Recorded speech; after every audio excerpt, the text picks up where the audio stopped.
navigating multiple offer scenarios. Hello, everybody. I am Roxanne Gavari with Pemberley Realty here in San Diego, California, and I have Santiago Garin, my wonderful partner, and we're going to go over scenarios that come up where where we need to discuss or figure out how to negotiate the best scenarios for our clients.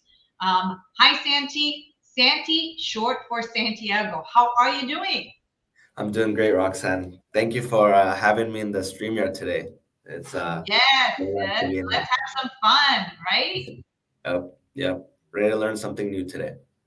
All right. So navigating through the multiple offer situation. So the market right now, at least in San Diego, and as far as I understand it, all over the country, the market is soft.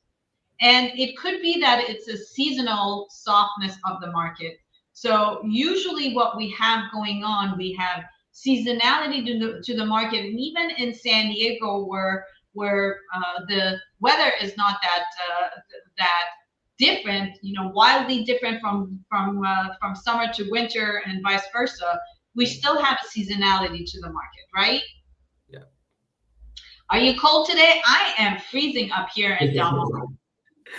Yeah, no, it's pretty chilly. And there was the whole fog last night as well too. So Right, because we went. I think yesterday we had 72 degrees, uh, and throughout the day, and then it went down to the 40s. So yeah. therefore, we had the fog situation going on. And of course, right now we have beautiful sunny skies here in Del Mar, as we do over in our University Heights office where you are. Correct?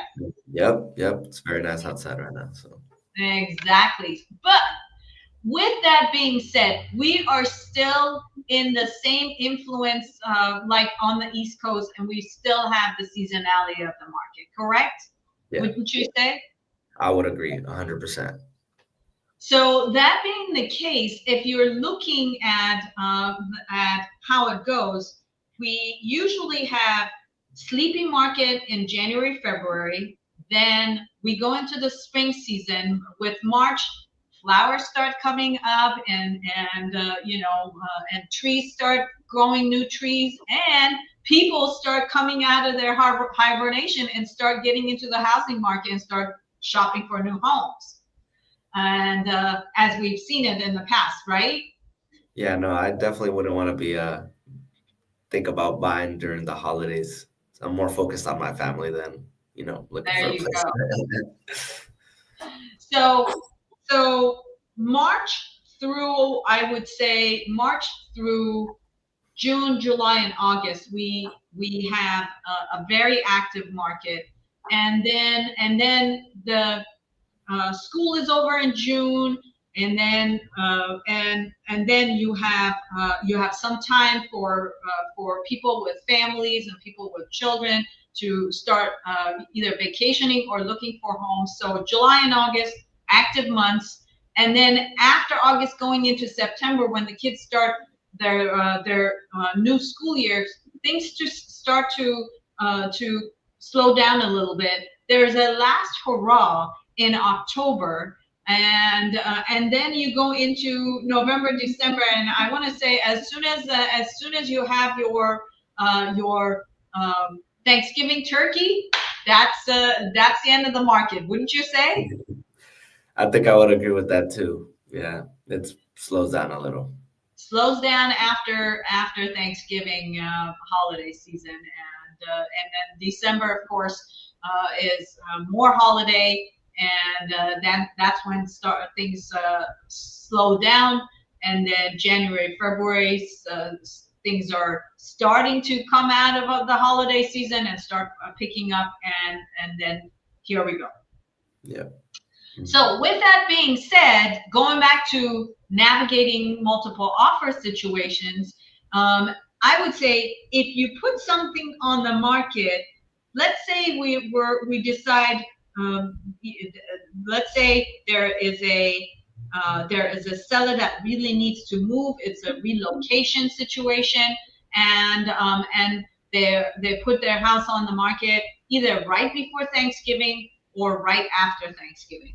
How would you say they would need to price their home so that it sells quickly, considering that we're dealing with a slower market? Yeah, I think that pricing wise, it would have to be a lot more competitive. I don't think you could get away with having being a little bit overpriced than the market is.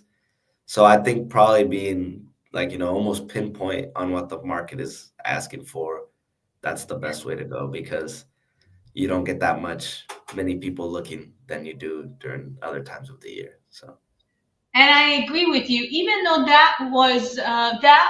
you wouldn't have to pay so much attention to pricing the property accurately uh, or pay so much close attention to your price during the COVID years, because during the COVID years, houses were like a commodity.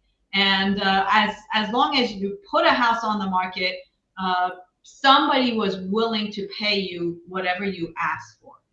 But that was not a normal market. That was a COVID market. And since then, we have had interest rates go from 2-3% interest rates to now we're at, I think yesterday we were at 6.945. So almost 7% interest rate, 8% interest rate, which we had in 2023. With those interest rates, then people are not just going to basically, pay you whatever you want, because their payments have almost doubled since 2022, right? yeah, So that being the case, we really need to be careful how we price the property in order to make it sell quickly. Now, let's say we price the property quickly, accurately, and we have also put it on the market at the right time. Which, again, the right time could be any time, as long as you price the property accurately. So, for example, let me ask you this: if you were a buyer and you were a relocation buyer, you get a new job, and you have to be in the new job and in the new town by December 15th. Are you going to be a motivated buyer and willing to pay top dollar for a property if you see your dream house come on the market December 1st? oh, definitely, it would be top priority to purchase that if it comes at a price that I'm willing to pay, and it looks like the house that I want. So Right? So you would write a competitive offer. Now let's think about it from the seller's point of view, and also being a listing agent, right? yeah, So if you're a listing agent, then let me ask you this: a lot of the times people say, I'm looking for off-market properties, and I don't. If you're going on the market, then I'm not interested anymore. And as a listing agent, would you say that would be to the advantage of your seller not to go on the market? I think I would prefer my seller to go on the market because you get the option to see what other people have to offer rather than just taking that one offer, off market that you're getting.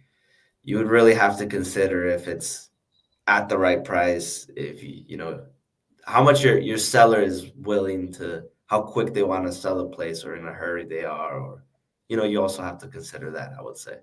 But Right, exactly. And if you go on the market and you create an opportunity for yourself to have multiple buyers look at your home, get attached to it, get emotionally attached to it, normally people who are emotionally attached to something, they're going to open up their wallet and be willing to pay more and to get that. That's the whole premise of an auction situation. And if you're taking a house to the market and the house starts getting multiple buyers interested in it, then you essentially have created the auction environment. And then the expertise of professionals such as ourselves come to play to make sure that we get top dollar for that seller, right? Agree. Yeah, definitely.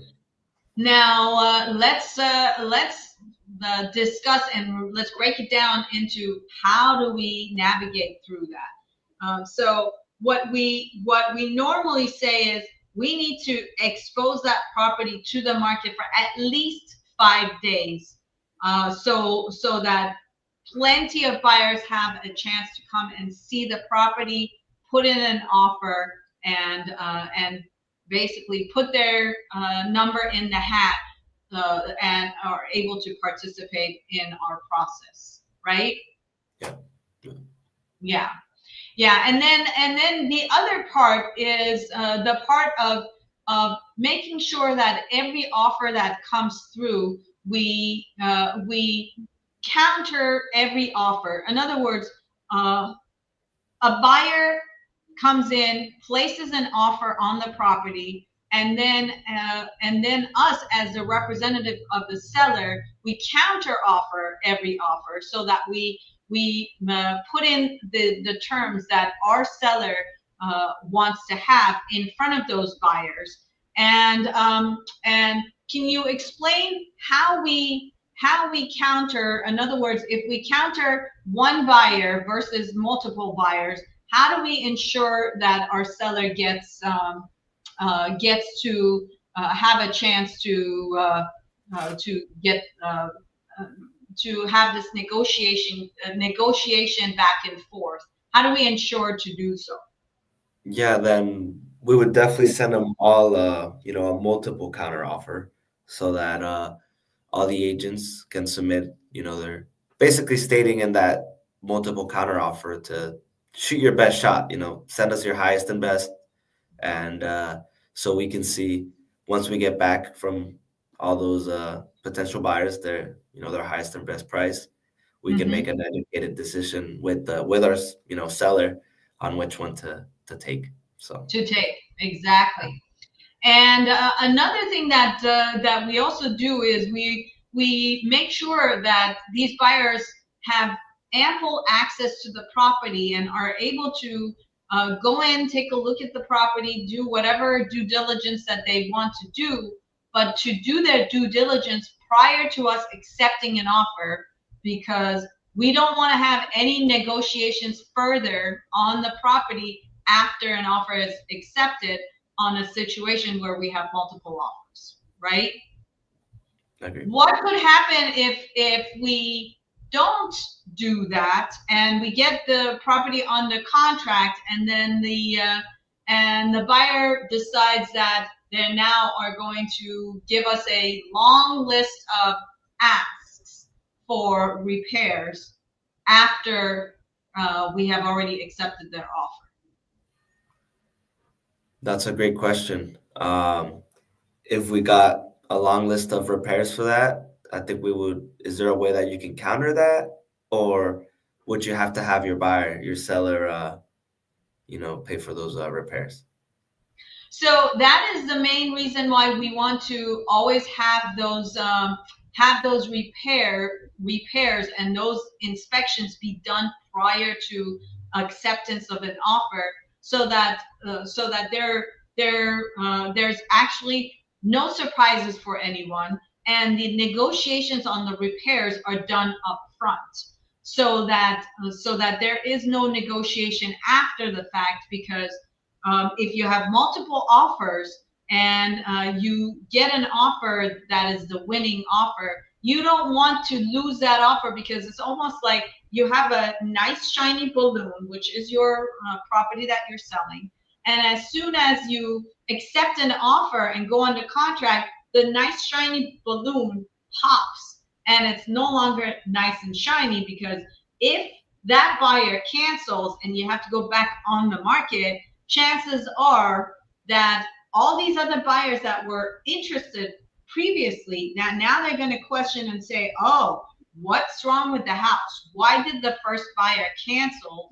And if I'm going for the house, am I going to be in trouble? Am I looking at a long list of repairs that I have to do? And now I'm not willing to pay top dollar for that property because all these repairs need to be done. So if those repairs are negotiated ahead of time, then you basically making sure that, number one, the first buyer that you're taking is a buyer that is committed and is willing to purchase the property no matter what, and two, if they're going on the contract, you know that they're committed and they will close, and you will get the top dollar that they were initially willing to pay without having to negotiate over repairs. Okay. Does that make sense? Yeah, that makes a whole lot of more sense. Now, the other part that is also very important to negotiate ahead of time is the initial deposit. Now, some states, when the buyer puts in their initial deposit, which basically is the deposit that they put in to hold the house for them, to then go and do their negotiations with the lender and do the appraisal and then get their loan in place and everything. But it's important to now I lost my train of thought. Remind me what I was talking about. About how also with the buyers, with the getting in contact with the, what was it called? It was the second step that you had, not on the after you have the multiple offers. Another way, like another way to back yourself up, not just the initial deposit. Yeah, initial deposit, like the earnest deposit. In California, initial deposit is refundable all the way up to the removal of contingencies. And normally what we do is we ask for 24 hours in the multiple offer situations where we can actually have a little bit more of an upper hand as the seller's agent. We have a little bit more of the upper hand, so we can push a little bit more and push for terms that are a little bit tighter on the buyer. So in that case, we're asking, normally our contract says we have 3 days for initial deposit to come in. The buyer has 3 days from the acceptance until their deposit, until they can deposit their initial deposit. But with a multiple offer situation, I would shorten that to only 24 hours. And I would also put in place that deposit becomes non-refundable, which is the case in a lot of states. For example, North Carolina, South Carolina, if you are putting a purchase offer on a property, and I believe this is the case with those states. Not that I have a license in those states and I know exactly how it works, but from what I've heard, is once you place an offer on a property and once you put your initial deposit in, that initial deposit is instantly non-refundable, or at least part of it is non-refundable.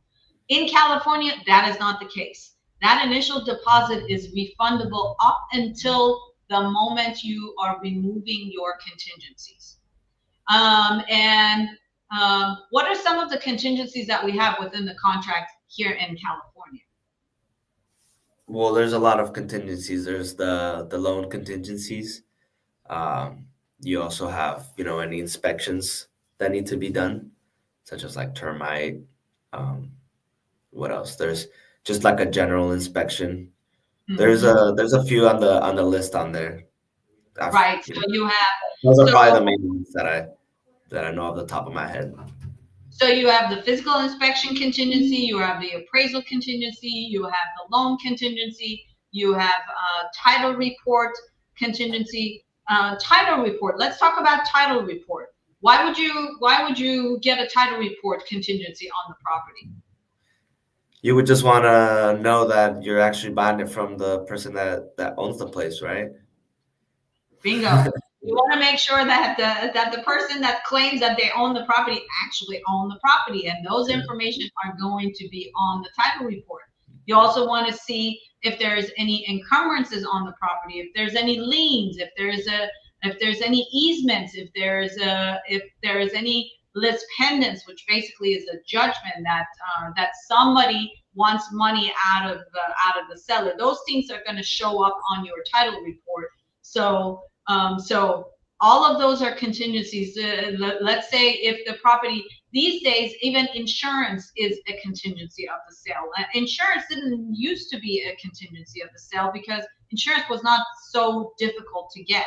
But with the environment that we're in now in California and some other states like Florida also, those states, insurance has become a contingency because it's difficult, and some properties, depending on where they are located, it's difficult to get insurance for them. So that's why insurance is now one of the contingencies of the sale. So once you get, and to your experience, how many days usually we set for contingencies, or how many days usually the buyer's agents are asking for contingencies? I would say like around 14 to like 17 days sometimes even 10 on the lower end. Right, Yeah. right, exactly. So within that period, the buyer can back out and they can get their initial deposit out, and they don't have to. They're not responsible for anything. They can get all of their money back, and the loss is on the seller, not on the buyer, except for two costs.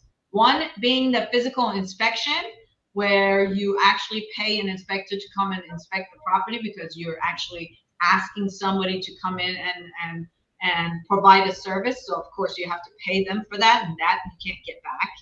And the other cost is the appraisal contingency.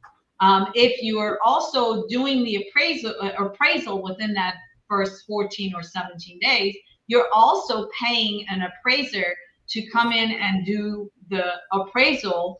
And of course, they're also providing a service which you have to pay for. So those two you have to pay for, and there's no way around it, and you won't get it back as a buyer. But the rest of your initial deposit, if you try to cancel the contract prior to removal of contingencies, you get all of that money back, right? Yes.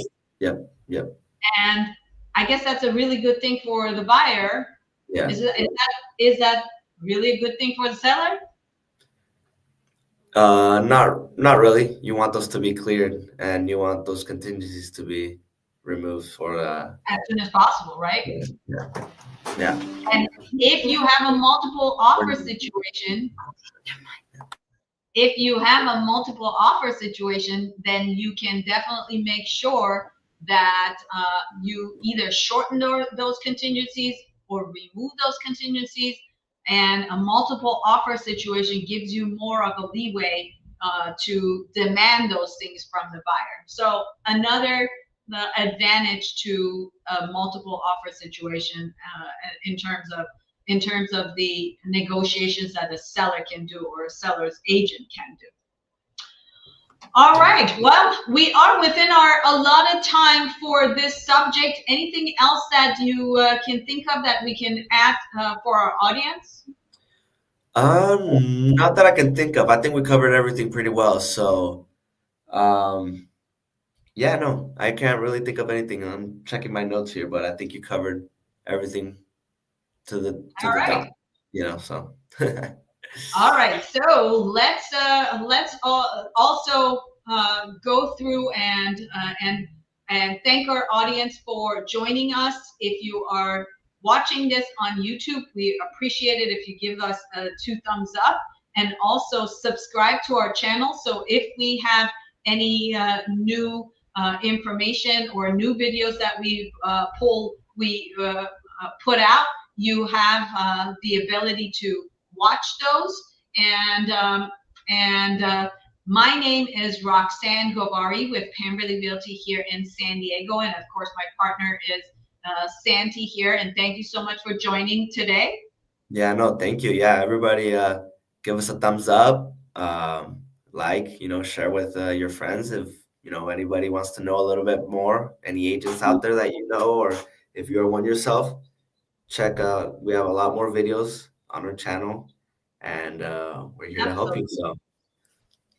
Okay, and if you want to get a hold of me, there's my phone number, and there's my email, and this is our group email. So both Santi and I have access to this email.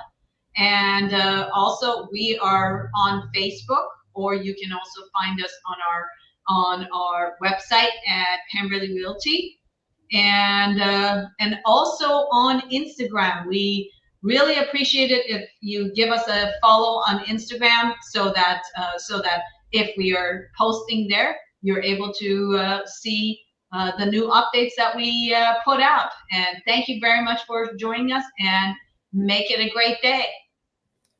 Bye, guys.